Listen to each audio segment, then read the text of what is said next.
अगर हमें बोलना हो वह आया है, वे आए हैं, मैं आया हूँ, मैं आ चुका हूँ, मैं यह किताब पढ़ चुका हूँ, तो ये हम इंग्लिश में कैसे बोलेंगे, किस काल में बोलेंगे? जी हाँ, आज हम सीखेंगे present perfect tense. Present perfect tense क्या होता है?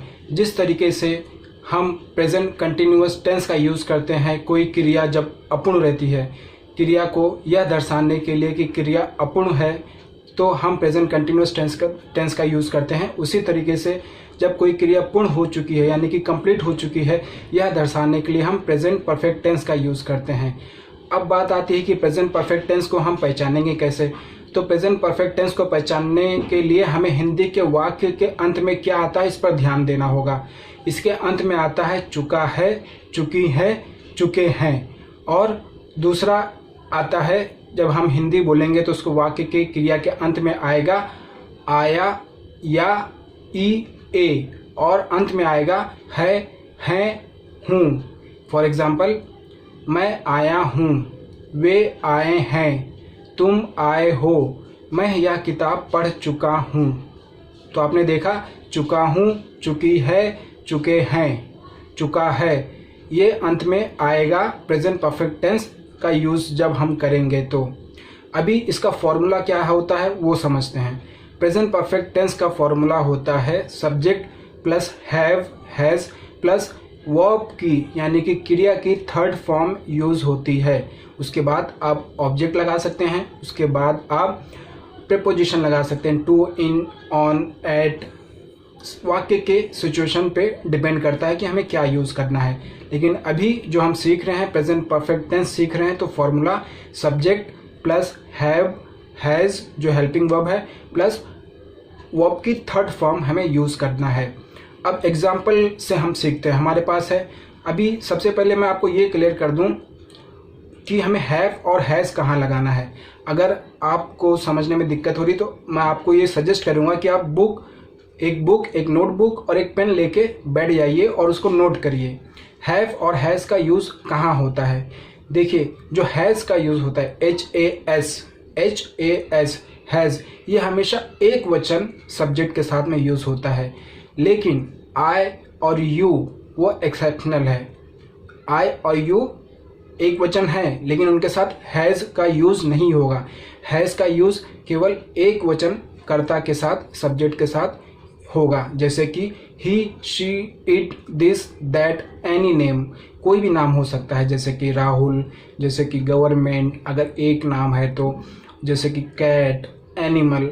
जब हम एनिमल्स बोलेंगे तो हैज़ नहीं लगेगा, तब हैव लगेगा, HAVE। तो HAS का यूज़ हमेशा एक वचन सब्जेक्ट के साथ में करना है, और IU के साथ हैज़ नहीं लगेगा। वो एक वचन तो हैं, I एक वचन है, U भी एक वचन और दो से उसमें भी आ सकता है, लेकिन IU एक्सेप्शन, इसको छोड़ दीजिए। अब हैव कहाँ लगेगा? अब अगर एक वचन के साथ हैज़ लगेगा तो जो बहुवचन करता है उनके साथ हैव लगेगा। हैव में तो बहुवचन करता कौन कौन से हमारे पास है?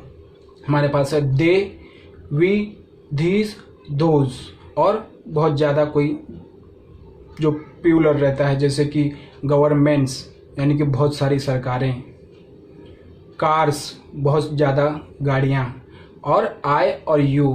तो आई यू के साथ हमेशा हैव लगेगा, HAVE, हैव। अब आते हैं एग्जाम्पल पे। मैं आपको एग्जाम्पल के जरिए सिखाता हूँ। फॉर एग्जाम्पल, मैं आया हूँ या मैं आ चुका हूँ, दोनों एक ही चीज़ है। मैं आया हूँ, मैं आ चुका हूँ। तो सब्जेक्ट क्या है? आई प्लस हैव प्लस वर्ब की third form come. I have come, मैं आया हूँ या मैं आ चुका हूँ। तुम आए हो, यू हैव कम, तुम आए हो, यू हैव कम। वह आया है या वह आ चुका है, he has come, he has come, मतलब वह आ चुका है, वह आया है, ही हैज़ कम। वह आ चुकी है, शी हैज़ कम, वह आई है, she has come. I have read this book, मैं यह किताब पढ़ चुका हूँ। मैं यह वीडियो देख चुका हूँ। I have watch this video. मैं यह वीडियो देख चुका हूँ। I have watch this video.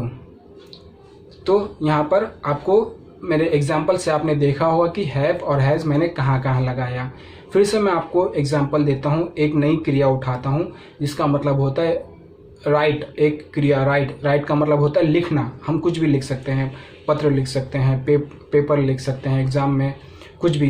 तो अभी मैं सबसे पहले हैज़ किसके साथ यूज़ होता है वो यूज़ करता हूँ। सब्जेक्ट में मैं सिंगुलर ही उठाऊँगा शुरू में। He has written a letter. वह पत्र लिख चुका है। She has written a letter. वह पत्र लिख चुकी है। Rahul has written a letter. Rahul पत्र लिख चुका है। Government has written a letter. Government पत्र लिख चुकी है। गवर्नमेंट भी एक करता हो सकता है, क्यों? गवर्नमेंट बिल पास करती है। अभी देखिए बिल पास का मैं एग्जांपल आपको यहाँ पर दे सकता हूँ, लेकिन अभी मैं रिटेन राइट का यूज़ कर रहा हूँ, लेकिन एग्जांपल दे रहा हूँ, आप इसको समझिए। Government has passed this bill. Government ने ये बिल पास कर चुकी है। Government has passed, PASSED, passed this bill. Government has passed this bill. Government ने यह बिल पास कर चुकी है। एक वचनकर्ता के साथ हमने हैज़ का यूज़ किया और क्रिया का थर्ड यूज़ किया। अब हैव का यूज़ कहाँ कहाँ होता है वो आपको मैं लाइन से बताता हूँ। I have written a letter. मैं पत्र लिख चुका हूँ। You have written a letter. तुम पत्र लिख चुके हो। We have written a letter. हम पत्र लिख चुके हैं। They have written a letter. वे पत्र लिख चुके हैं। These have written a letter.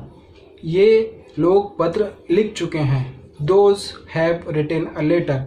वे लोग पत्र लिख चुके हैं। तो आपने देखा बहुवचन के साथ हम हमेशा हैव का यूज़ करते हैं और आई और यू के साथ हमेशा हैव का यूज़ होता है। ये बात को आप गांठ बांध लीजिए। तो कभी भी आपको कोई कन्फ्यूज़न हो, आप ये पहचान जाइए पहले कि हिंदी जब हम बोल रहे हैं तो कौन सा वाक्य है, कौन सा काल में हम बात कर रहे हैं। जैसे कोई काम अगर हो चुका है या हुआ है तो हम प्रेजेंट परफेक्ट टेंस की बात कर रहे हैं। और एक बात ध्यान दीजिएगा कि जो प्रेजेंट परफेक्ट टेंस होता है, कोई क्रिया पूरी हो चुकी है या भूतकाल को वर्तमान काल से जोड़ देता है। समझ रहे हैं आप? इसको समझिए ध्यान से। कोई क्रिया जो हो चुकी है, कंप्लीट हो चुकी है, तो यह काल भूतकाल को वर्तमान काल से जोड़ देता है। जैसे कि वे आए हैं, दे हैव कम। वे आए हैं, दे हैव कम। तुम आए हो, यू हैव कम। तुम आ चुके हो, यू हैव कम। तो ये बहुत आसान है, आप हमेशा याद रखिए। Subject plus have has plus verb की थर्ड फॉर्म, उसके आगे आप ऑब्जेक्ट प्लस प्रीपोजिशन जो लगाना चाहें सिचुएशन के हिसाब से आप लगा सकते हैं, जैसा वाक्य आपको बनाना है। कोई भी डाउट हो, कोई भी चीज़ आपको समझ में ना आई हो, please go in comment section and do comment. And thank you so much for watching.